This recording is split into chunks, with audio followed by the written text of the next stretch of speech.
आणि काय म्हणतात तुम्ही काय केलं? अहो वाचू का पाडा? वाचून तर दाखवते पाडा यांचं. बाकी आम्ही काही केलं असेल, पण एक तुम्हाला सांगते, बारामतीत ईडी नाही आम्ही आणली. आणि मला प्रश्न विचारायचा आहे त्यांना की ही तुमची मलिदा गँग, या मलिदा गँगला मला प्रश्न विचारायचा आहे. काल टेक्सटाईल पार्क मध्ये एक घटना झाली, मी नाही काढणार त्याचं काय, माझ्यावरचे संस्कारच नाही. ठीक आहे, झालं, अर्धा तास थांबले, काय त्यांना नाही अडवलं, काय फरक पडत नाही. ठीक आहे, तुम्ही मोठे आहात, तुमची सत्ता आहे, तुमचं नाव त्या पदावर आहे, अधिकार आहे तुम्हाला मोठ्या लोकांना आमच्यासारख्या छोट्या लोकांना असं वागवण्याचा. साहेबांनी काढलं, पण ते साहेबांनी केलेलं सगळंच विसरले. सगळं त्यांनीच केलं असं ते भाषण करतात ना. म्हणजे MIDC त्यांनीच काढली, विद्या प्रतिष्ठान त्यांनीच काढलं, साहेबांनी तर काहीच केलं नाही ना. विद्या प्रतिष्ठान कोणी काढलं? MIDC कोणी काढली? आता ते मी काय बोलत नाही, मी माझा मतदान करणार आहे, त्याच्यात मी ठरवलंय कोणाला करायचं.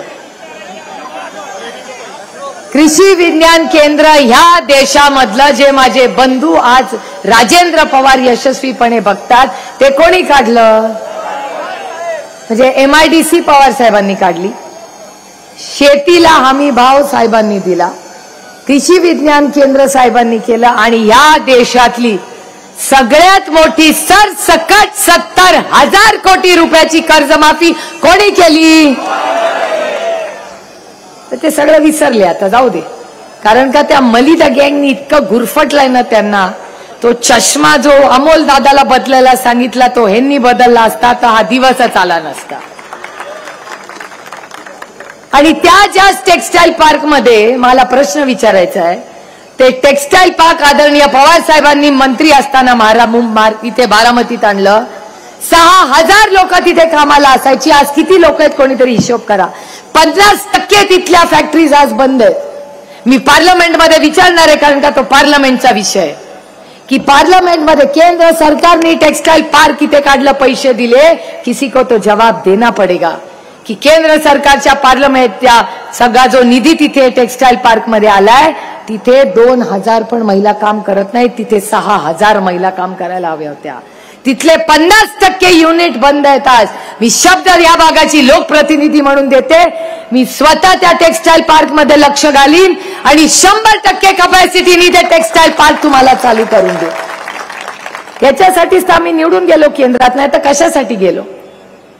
पण त्या टेक्सटाईल पार्क मध्ये अजून काय, अजून एक गोष्ट सांगते माझ्या कानावर आलेली. आता हे तुम्हाला मला सांगायला लागेल.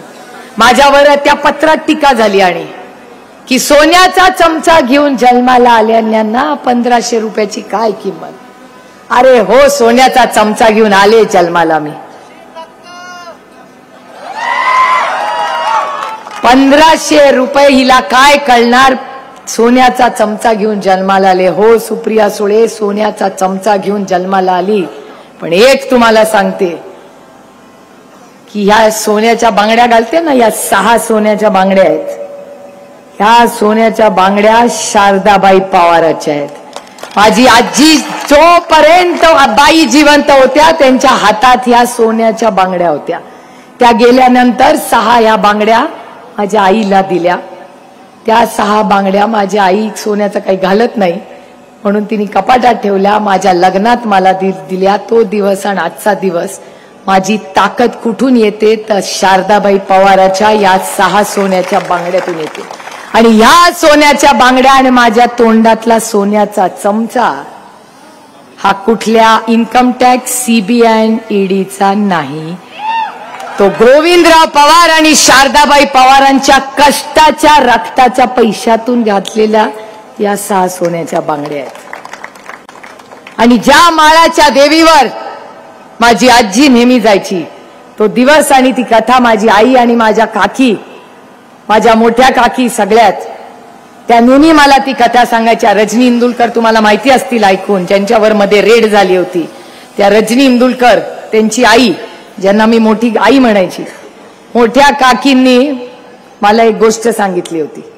त्या मोठ्या काकींनी मला असं सांगितलं होतं की आदरणीय पवार साहेब एकदा मुंबईला गेले होते, तेव्हा काही तिथे दंगल झाली, दगडफेक झाली आणि त्या दगडफेकीमध्ये साहेबांच्या गाडीला काहीतरी दगड लागला.